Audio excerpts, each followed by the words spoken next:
Okay, hello again.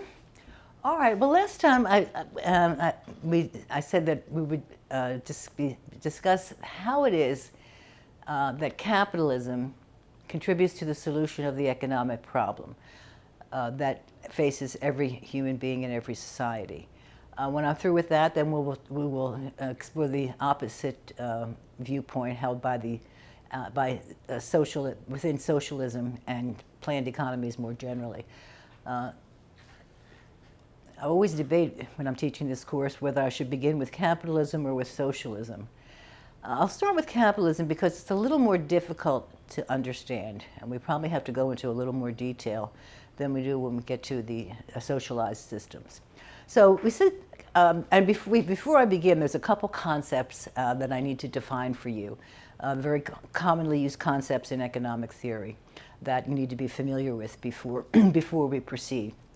The first concept is the distinction that economists make between what are called free goods versus economic goods. Free goods and economic goods. All right, what's a free good? Well, if you were in the classroom, I would ask you to sort of tell me something that's give me an example of a free good. Since you're not in the classroom, I'm just going to come out into the classic example that economists have used for over decades is air. Air was traditionally regarded as a free good.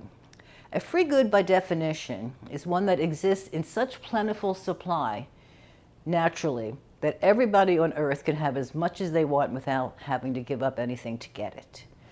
And traditionally, air was the free good, was considered a free good, that everybody could breathe as much as they wanted without without in any way limiting the supply, and so everybody on Earth could have as much air as they wanted without having to give anything up to get it. I don't think that's quite true anymore. In our world, we have the problem of pollution and other environmental concerns has led governments to regulate certain anti-pollution devices. And you and I as consumers don't pay directly for those, but they have a cost. They're not free. Firms are given, emissions quotas, and they have to bring their production processes in line to meet the government regulated standards. Well, in order to do that, they have to purchase certain equipment that will produce the desired outcome, and that equipment costs money. And firms consider that as a cost of doing business, and they add it into their expenses, and that cost is passed on, generally speaking, to the consumer in a higher price that we pay for something, where firms have to use the required mandatory pollution equipment and so forth. So I don't think even the air that we breathe is really, can strictly speaking be considered a free good. We don't pay an air bill directly, but we do indirectly pay, especially in the developed countries, for cleaner air. So what else is a free good? Anything else? Students sometimes say water or sand or none of those are free, right? Some of these I pay a water bill every month where I live, and anywhere you are, maybe you're not paying, maybe you're drinking out of somebody's fountain. It doesn't cost you anything, but somebody is paying for that water. It's not a gift of nature that everybody can have as much as they want without having to give anything up for it. Sometimes, considering that we're here in Florida, inevitably every semester some student will say, well, how about sunshine? Sunshine's a free good. Everybody can have as much as they want without paying for it. Well, one can forgive somebody who lives in Florida for thinking that. However, is that true? The answer is no. Why is Florida such a mecca for vacationers in February? Why do they all fly down here and pay a lot of money for, transportation costs and hotel costs and so forth to come to Florida in February? Because they want sunshine. Where they live, there is not much sunshine in February. Say New Jersey, there's lots of places. So it is not a free good in the sense that everybody in the world can have as much as they want without having to pay anything to get it. That's just not the case. The short answer to, for example, for what is a free good is that it's very difficult to think of any. Something that exists in sufficient supply that everybody can have as much as they want without having to do anything to get it, give up anything to get it. And the difficulty we have in coming up with the free good just underscores and highlights the basic fact of our kind of world, that is the fact of scarcity. Resources are limited. There are few, if any, free goods. So most goods fall in the other category, the category of economic goods. And understandably, an economic good is defined as one that does not exist in sufficient supply by nature, so that everyone in the world can have as much of it as they want without limit and without giving up anything to get it. Almost everything we encounter is an economic good, that if you have to give something up to get that. You cannot have everything. You have to make a choice and a decision, and you have to pay for that good. So those are the concepts of, so let me just bring here to show you that economic goods and services are not necessarily always material objects. We tend to think of them that way. But let's take the example of time. Is time a free good or an economic good? That is, does time exist in sufficient supply that everybody in the world can have as much as they want without giving up anything to get it? Or is time limited? That is, not everybody in the world cannot have as much as they want without giving up something to get it. Well, time, I'll give you the answer. That's one, we won't have a discussion. This is the one disadvantage of not being in the classroom. I can't hear your responses, but I hope you're thinking, is time a free good or an economic good? Well, it's an economic good. And why? Because it's scarce. Now, I know when you're young, you think you have unlimited time before you and so forth, but you will quickly learn that time is limited. I mean, just in a prosaic way, there are 24 hours in a day. And the fact that you're sitting here now watching this video means there are many other, I'm sure there are many other things that you could be doing with this same hour. You could be doing other work, you could be working on another class, you could be cleaning your house, you could be cooking dinner, you could be fixing your car, there's a million things you could be doing, playing with your animals, taking a nap. But instead, those of you who are watching this video decided that the best use of this hour of your day was to watch this video. And in doing so, the cost of that is giving up not being able to do all the other things that you possibly could be doing with this hour. And so those of you who are watching made the decision that of all the possible uses of this hour, this limited resource, your time, your highest priority, the highest value you have with that hour is watching this video. Those who aren't here made another decision. They have something that they think is of higher priority to them to do with this hour. So time is definitely an economic good. We have to make choices about how to utilize the scarce resources that we call time. Not only are there 24 hours in a day, 7 days a week, 30 days a month, 365 days in a year, but we only have one short lifetime. And you're going to discover, if you haven't already discovered, that in making, for example, a choice of profession, there's a cost to that. And the cost is all the other professions that you cannot follow if you follow your chosen profession. You're not going to be able to do everything. You're going to have to make a choice about how to utilize your time, including your lifespan, our time here on Earth. So time is definitely an economic good. Okay, now we've finished with that topic. Now there's one other topic we need to talk about, and that's the concept of economic value. What do you mean by economic value? Question is this: how do we determine the value of any good or service? And value is quite often quantified by the price that we're willing to pay for something, the value we place on things. Where does the value, why does one thing cost this amount and another thing costs another amount? Why does one person decide to purchase a good and another person decides not to purchase a good? What's the value of things? Let's take an example. I'm going to bring over my nice bottle of spring water that I sip on in between videos. Okay, what's the value of this half-used bottle of Dasani purified water? What's the value of this? Well, you might say it's the price, but that's not necessarily true. What's the value? If you're sitting in the classroom, I say to you, okay, does anybody want to make me an offer for this? Anybody want to buy it from me?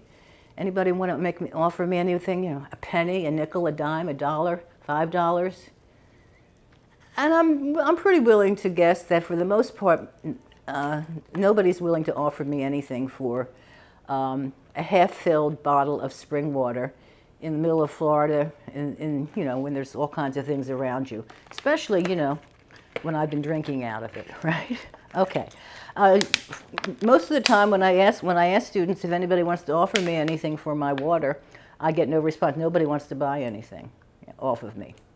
Okay, well, that's your choice. Okay, so for most of my students, most of you, this bottle of spring water has 0 value. Now, I don't know, maybe some people will somebody give me a nickel or something, who knows.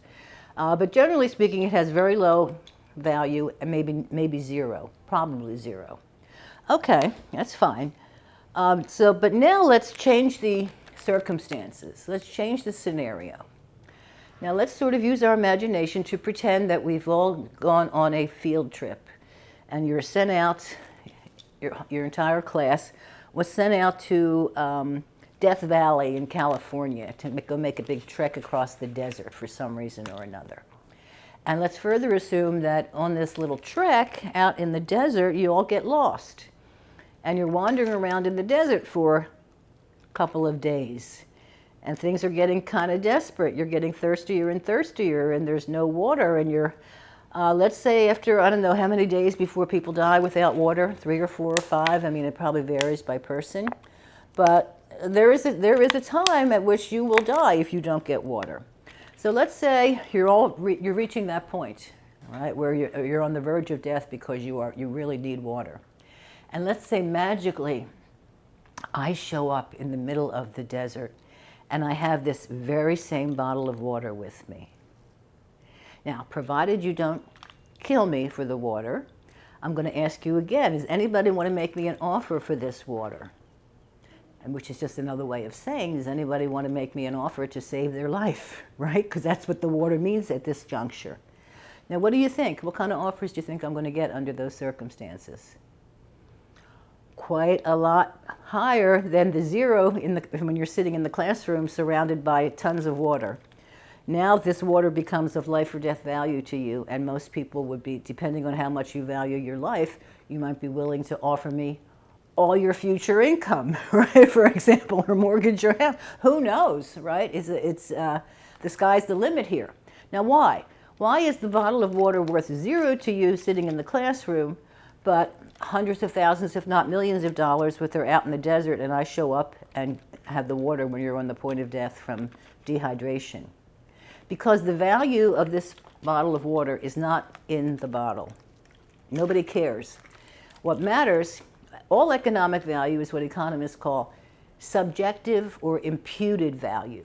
When you and I, we're different people, we look at this bottle and or look at anything, a tube of mascara, you know, a new pair of sneakers, a pair of boots, whatever. When 2 people look at it, now the value, the price that it's being offered for is the value that the seller puts on it. The seller brings something to market and says, I'll sell you this bottle of water for $2. That's the value the seller puts on it. He's not willing to let go of it unless he gets at least $2 in return.